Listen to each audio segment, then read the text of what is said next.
네, 오늘은 천연 합성 비타민 구분하는 방법을 보여드리겠습니다. 준비물은 천연 합성 비타민 선택법 전남로 시리즈의 책과 음식이 나다 책 2권을 준비했습니다. 자, 빈 컵에다가 따뜻한 물을 부어 보겠습니다. 양쪽에 따뜻한 물을 반 정도 부어 주시고요.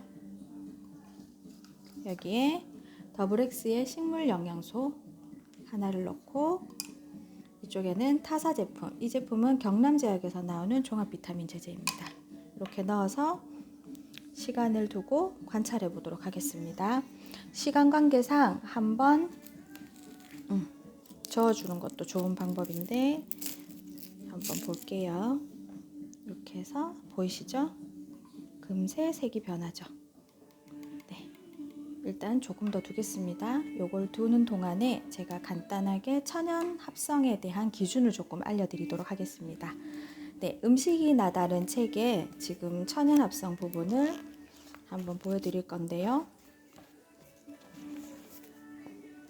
여기 보시면 책 페이지 64페이지에 보시면 천연 비타민과 합성 비타민은 어떻게 다른가, 여기 한번 보겠습니다. 합성 비타민의 원료는 99%가 인공화학적인 방법으로 합성한 것인데, 그 원료는 석유에서 부산물로 나오는 콜타르가 주성분이다. 실제로 전 세계에서 비타민 E를 가장 많이 생산하고 납품하는 업체가 코닥이다. 필름에서 나오는 부산물로 생성하기 때문이다 라고 되어 있죠. 그래서 코닥 필름 많이 들어보셨을 거예요. 그래서 거기에 나오는 석유 찌꺼기를 가지고 바로 합성 비타민 제제를 만든다는 얘기가 여기 나와 있고요. 밑에 보시면 실제로 2007년에 코펜하겐 대학에서 시중에 팔리고 있는 합성 비타민 보조제가 섭취했을 때 오히려 사망률을 높인다는 연구 논문을 발표하기도 했습니다. 반면에 천연 비타민은 자연 성분 그대로를 추출해서 농축하는 방법으로 체내 흡수율도 훨씬 높고 위통도 없고 이런 장점이 있지만, 단지 주의해서 천연 비타민을 선택할 때 한 번 더 체크하셔야 될 점은, 첫 번째로 원료가 100% 유기농 재료가 되어 있는지 보셔야 되고요. 두 번째는 환경오염이나 중금속에 노출되어 있었는지를 체크하셔야 됩니다. 또 영양소 간의 상호작용을 하는 그런 기술력이 있는지도 보셔야 되고요. 그리고 정제하기 위해서는 어쩔 수 없이 들어가는 첨가물이 있지만 이걸 최소로 사용했는지도 확인하셔야 됩니다. 그리고 꼭 우리가 기억해야 될 부분은, 어떤 과학이라도 자연을 대신할 수 없다는 것. 이게 바로 우리가 꼭 비타민을 섭취할 때 알아야 될 기준이 되겠습니다. 그래서 오늘은 천연 합성 비타민 부분에서 이 부분은 반드시 알아야 되는 내용이고요. 여기에서 지금 실험에서 보시다시피 지금 시간이 조금 지나니까 보이시죠? 이쪽에 기존의 더블엑스 제품 같은 경우에는 어때요? 더블엑스의 식물 농축물 같은 경우에는 말 그대로 우리가 늘 섭취하고 있는 그런 채소라든지 과일을 농축해서 분말 형태로 만든 것이기 때문에 그대로 녹아서 이런 풀내음이 나고 이런 형태라면, 오른쪽에 보이는 이 경남제약에서 나온 종합 비타민 같은 경우에는 알 수 없는 이런 색소 색깔의 인공적인 색깔이 나고, 지금 화면상이라서 알 수는 없지만 냄새를 한번 맡아보겠습니다. 냄새를 맡으면 이쪽 제품 같은 경우에는 그 특유의 기름 냄새, 그리고 우리가 일반 약을 복용했을 때 그 냄새가 나고요. 식물 영양소를 넣었던 이쪽 비커는 냄새를 맡아보면 거의 아무런 냄새가 나지 않아요.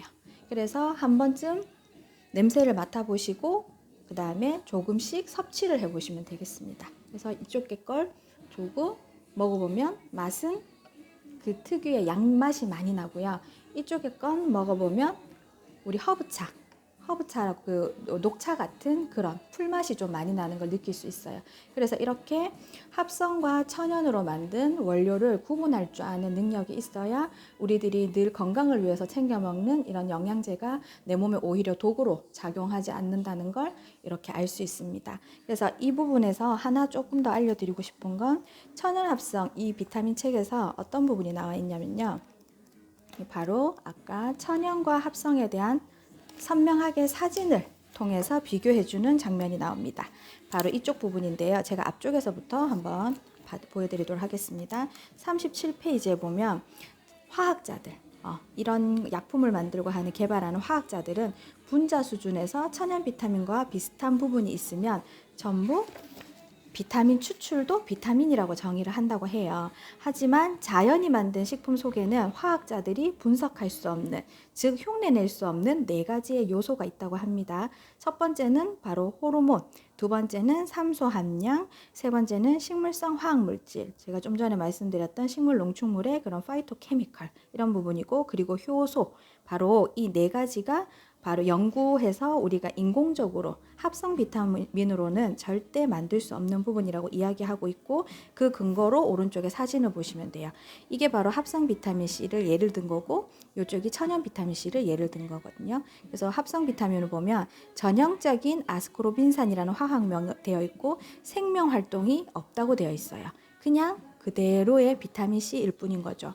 하지만 오른쪽에 천연 비타민 C, 아세로라 농축물을 가지고 확인을 했을 때는 경계 부분이 울퉁불퉁하고 진한 방사 모양이 보인다. 내재성 인자, 아까 앞에서 얘기했던 비타민과 효소 이런 활동들이 활발하게 하고 있다는 증거라 이렇게 되어 있어요. 그래서 이게 실질적으로 관찰했을 때 이런 모습들이 보인다는 거죠. 그래서 합성 비타민을 섭취하는 것은 아까 말한 대로 오히려 우리 인체에 독이 될 수 있고, 어차피 건강을 위해서 챙겨 드시는 거라면 이런 천연 비타민을 섭취해야 된다는 걸 알고 계시면 우리들이 좀 더 건강하게 관리를 할 수 있을 것 같습니다. 네, 이상 천연 합성 비타민 비교 실험이었습니다.